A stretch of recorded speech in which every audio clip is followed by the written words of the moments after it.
Me diz se isso já aconteceu contigo, e eu acredito que sim.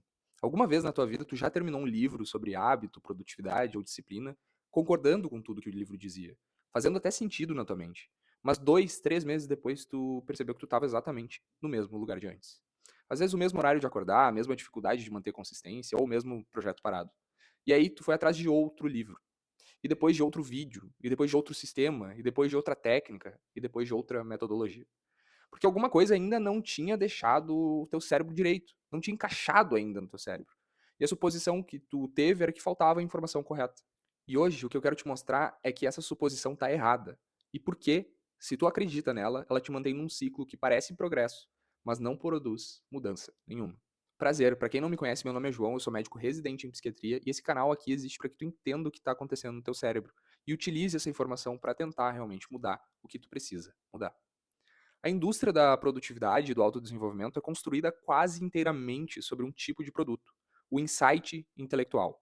E aqui eu acho super importante a gente falar sobre insight. Insight é o entendimento que tu tem sobre o que tu está vivenciando. E a questão principal sobre insight é que livros, cursos, palestras, sistemas de organização, rotinas, tudo isso são formas de tu conseguir um insight intelectual. O problema é que virou um mercado gigantesco para isso. Porque insight intelectual, na verdade, é satisfatório. Lendo, entendendo, sentindo que algo clicou dentro da gente. Mas o problema é que esse clique, ele só acontece no nosso córtex pré-frontal, que é a parte racional do nosso cérebro, mas é também a parte mais recente do ponto de vista evolutivo. E o comportamento que tu quer mudar, ele não tá lá, ele não mora no teu córtex pré-frontal. Hábitos, padrões de resposta automática, a forma como tu reage sob pressão, o que tu faz quando tu tá cansado e até a tua motivação, tudo isso não tá ali, tá em estruturas muito mais antigas e mais profundas do teu cérebro. O sistema límbico, os gânglios da base, por exemplo, foram redes que foram construídas através de repetição e de experiência emocional, não através de leitura. E informação que entra pelo teu córtex pré-frontal não desce automaticamente para essas estruturas. Elas têm a própria lógica e a própria forma de absorver conhecimento. E essa lógica não responde a argumento, responde à experiência.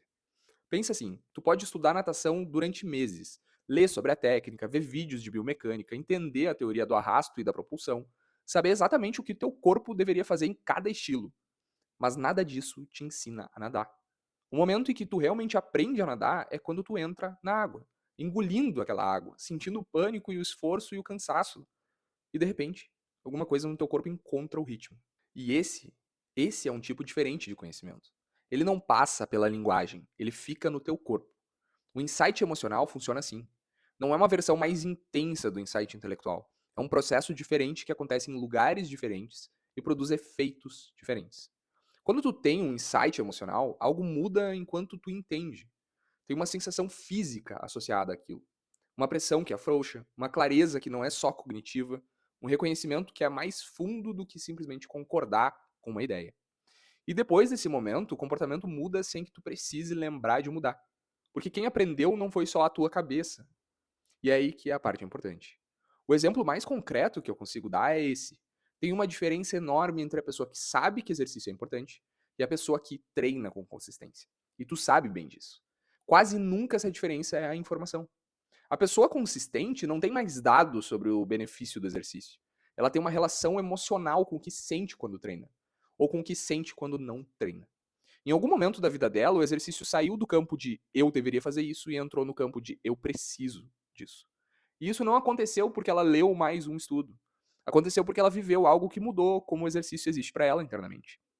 A mesma lógica vale para qualquer área de desempenho da tua vida. O cara que leu sobre foco profundo e o cara que já experimentou aquele estado de concentração total, eles têm dois tipos de conhecimentos completamente diferentes sobre foco, mesmo que tenham lido os mesmos livros. O segundo tem uma referência interna daquilo. Ele sabe como aquilo sente, sabe como é possível, sabe como fazer, e ele quer voltar para lá. O primeiro tem o conceito. E aqui que está o ponto que eu acho que poucas pessoas consideram. Acumular insight intelectual pode virar uma forma de evitar a experiência que geraria um insight emocional. Ler sobre disciplina é confortável, é passivo, é controlado, não tem risco da gente falhar. Fazer a coisa que requer disciplina é desconfortável, especialmente no começo, especialmente quando tu não sabe se vai funcionar. E aí, o teu cérebro oferece uma saída que parece produtiva. Mais um livro, mais um vídeo, mais um sistema. Mas isso, na verdade, é proteção.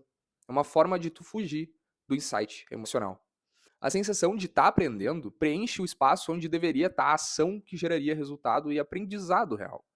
Ou seja, tu pode passar anos nesse ciclo tendo a impressão de que está evoluindo, porque o teu conhecimento está aumentando, seja sobre produtividade, seja sobre desempenho, seja sobre a tua vida no geral. Mas conhecimento sobre o comportamento e realmente a mudança de comportamento são coisas separadas. E só a segunda produz resultado. E o que muda quando tu entende isso é o critério que tu usa para avaliar o que tu está desenvolvendo de fato. A pergunta deixa de ser o que eu entendi com isso e passa a ser o que eu experimentei com isso que não existia antes. Porque a experiência é o que gera um insight emocional. E insight emocional é o que alcança as estruturas mais profundas do teu cérebro, onde o comportamento realmente vive. A primeira é que em algum momento da tua vida tu vai ter que parar de consumir e começar a fazer o que tu tá evitando. O conhecimento que falta só existe do outro lado da ação. E a segunda é que quando tu faz algo difícil e consegue, presta atenção em como isso se sente no teu cérebro, não só no resultado daquilo. Essa sensação é o dado que o teu sistema nervoso vai usar para calibrar o que é possível. E a terceira é desconfiar da sensação de progresso que vem só de entender coisas. Entender é o começo, mas não o destino. O insight emocional não é algo que tu busca diretamente. Ele é um subproduto de experiências que tu atravessa quando tu tá com atenção. Tu não consegue ter o insight de andar de bicicleta lendo sobre equilíbrio. Tu consegue tendo caído algumas vezes e descoberto que o corpo encontra o jeito de andar de bicicleta. O mesmo vale para disciplina, para consistência, para qualquer coisa que tu quer construir de verdade na tua vida. E é por isso que, no fim, o insight emocional vale mais que o insight intelectual. Se tu curtiu esse vídeo, curte aqui embaixo, se inscreve no canal. Eu te espero no próximo vídeo. Um grande abraço e até a próxima. Valeu!